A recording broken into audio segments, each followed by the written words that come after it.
嘿，那就是 Ace。那今天我們就來跟大家開場，跟這個應該是韓服所說的一個殘 combo 英雄的這一場比賽。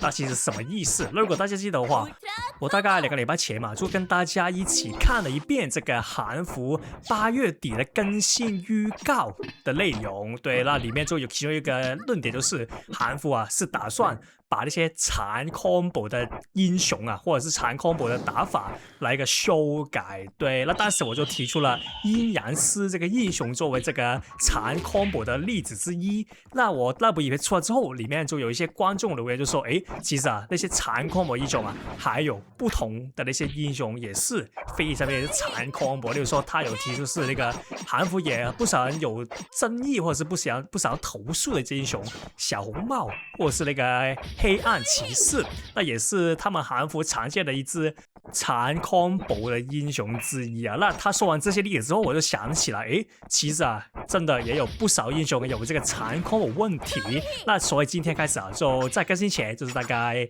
還有2到3天嘛，因為通常啊26更新，韓服就會在那個25號的時候早一天提出這個更新公告的內容的。那所以的話，在更新前啊的那個時間裡面，我就會跟大家再看幾支我覺得是殘 combo 英雄的例子。那所以的話，今天就會來跟大家開場跟這個德魯伊啊，對，德魯伊的一支我覺得應該也算是殘 combo 一支英雄打的這一場比賽。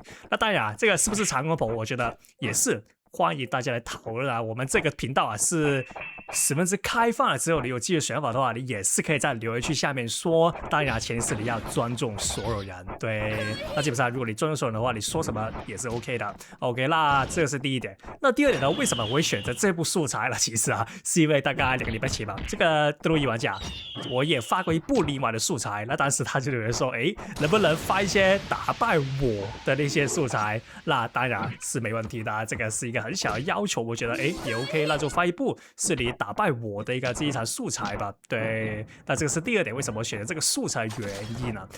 那要說個題外話吧，那其實已經快接近這個印尼服的更新時間了。那通常印尼服更新前一晚是不會發公告的，那因為啊這個印尼服的很行政的那些東西都做得很慢，大家也知道，所以的話基本上26號更新，你會在26號更新後，或者是27號甚至28號你才會知道那些更新內容了。那個是很正常，也是非常常發生在印尼服裡面。那所以的話，我有個決定，就是更新之後就去親自體驗一下這個印尼服更新之後到底有什麼英雄是已經得到了修改，或是得到了一個 buff 或者是 nerf。所以的話，我應該是會在這次更新之後會開不少次的那個直播環節啊。對了，大家有興趣的話就可以再期待一下。那這個是開直播的第一個原因，就是為了體驗這個更新後的內容。那第二個開直播的原因就是為了我想快點衝到這個1000訂閱。那為什麼要衝到1000訂閱？那其實是因為官服這個盈利功能。那這個是一個 YouTube 的一個機制啊。如果你想在 YouTube 裡面賺這個廣告費的話，你是需要有2個條件，一就是你的那些影片觀看的時長啊，要達到4000個小時，這個是第一點。那其實這個一點啊，我這個頻道已經達到了非常之久。如果大家記得我8年前已經說過，這個4000小時的標準了，我已經超過了非常之多。時至今天啊，我已經超過了差不多4倍吧，我已經來到一個差不多16000個小時了。那但是我還是沒開到盈利，為什麼？是因為啊YouTube 開盈利的第2個條件就是需要1000個訂閱。對，所以的話，這個1000個訂閱啊，就導致我這個頻道啊，在這1年裡面都無法開到這個盈利功能，等於說我幫這個 YouTube 白做那個免費工，差不多接近1年多了。對，所以的話，在未來的那個1個月啊，我應該會不停地開直播來那個賺那個訂閱數，因為開直播所得到的訂閱其實蠻多了，之前的經驗所得。而且我也會花時間弄一些 shorts 嘛。那其實 shorts 的話，應該也能幫助到我得到一個不錯的訂閱數，所以我也是會花時間來弄。那大致上這樣，那我們話不多說，來到這個比賽的第3回合打這個德魯伊。那為什麼我會說德魯伊是一個殘 combo 的英雄？因為很簡單，只要你被他那個起手式陰模式所抓到，那基本上你只能做的事情就是把你的雙手離開你的鍵盤，然後看着他不停 combo 你。簡單的說就是你只能罰站，因為你基本上除了換這個反英雄，你什麼都做不到，因為他的 combo 非常之長，從那個鷹模式變成那個熊模式，然後再變回人模式，那個整體的 combo 差不多接近30秒啊。那比較好運的話，你會被他打下去，因為那個位置不夠了，他的 combo 就會失效。那如果不好運的話，你從這個差不多中間位置開始被他抓到啊，那你就眼睜睜看着他連繼從那個中間打到左邊或是打到右邊，什麼都不能做。對了，所以的話，我們打這個德鲁伊啊，唯一能做的事情就是避免被他起手式所抓到。那他唯一一個很明顯的起手式就是他那個鹰模式是其中一个起手式。那第二起手式就是那個熊模式，在那個地板把你抓起來，然後咬你，給你 combo。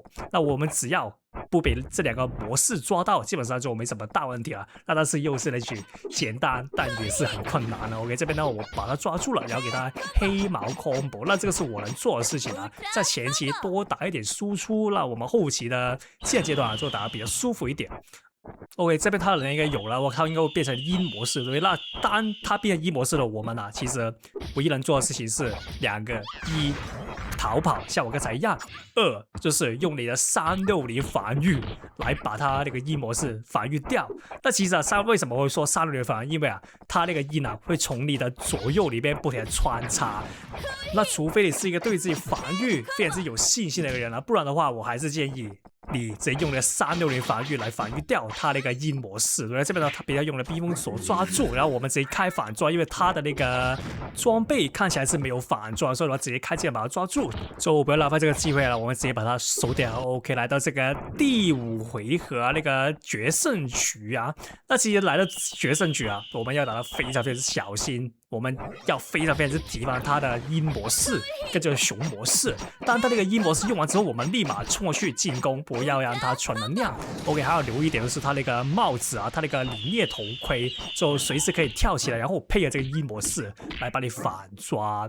OK， 這邊被他打了下去。那我們其實啊，這邊要小心一點是不要衝過去。那可以看到我衝了過去之後，就被他直接用這個鷹模式所反擊了。因為我掉下去那段時間啊，掉下去到我回來這個地圖裡面，他那個能量是可以成功存好，用那個鷹模式來進行這個進攻了。所以的話，這邊啊，我們唯一能做的事情是逃跑。其實啊，我這邊還是建議你直接跑出去那個電圈外面，因為它下面那個位置啊，其實非常之少。基本上，如果你只是在裡面跑的話，你是很難逃得掉他那個鷹模式，因為他的鷹模式那個機動性啊非常之高。OK， 這邊技能來了，我們直接開技能，不要吝嗇技能。OK， 這邊的話，他的 SD 開了，我們直接開這個衣服把它抓住。那他那個頭盔應該還沒存好，我們趁着那個時間點把它抓住。哎呦，可惜。那他的頭盔開了 SD 開了，那他還剩這個披風跟這個衣服還沒開，那我們就嘗試一下。把他那個披風先逼到，因為可以看到他那個披風啊，是我們的神級反裝冰披風。對，這邊把它打下去，那不錯。那這邊的話，他換了這個死亡筆記本了。哎呦，這邊其實啊，不要跳起來，一跳起來就會被他這樣打下去。那這邊的話，其實最好的做法是直接開9尾頭盔逃跑，因為他那個英雄有裝這個掉天賦，掉下去你的血量就會扣非常之多。那這個誤判應該直接死掉了。